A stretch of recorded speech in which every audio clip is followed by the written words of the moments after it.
Good morning, isang mapagpalang araw sa inyong lahat mga kapatid. Siyempre, hindi ko makakalimutan at dapat hindi natin kalimutan sa pagising natin na magpasalamat at makinig na salita ng Diyos. Ngayon, ito ang ating Bible verse.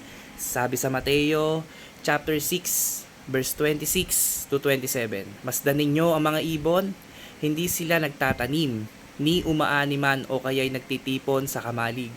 Ngunit pinapakain sila ng inyong Ama na nasa langit. Hindi ba't higit kayong mahalaga kaysa mga ibon?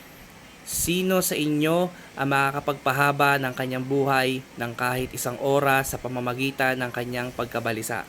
Kapatid, tignan mo kung gaano kagaling, kung gaano kahusay, kung gaano kagaling ang ating Panginoon sa paglikha, kung paano niya kamahal ang lahat ng kanyang nilikha.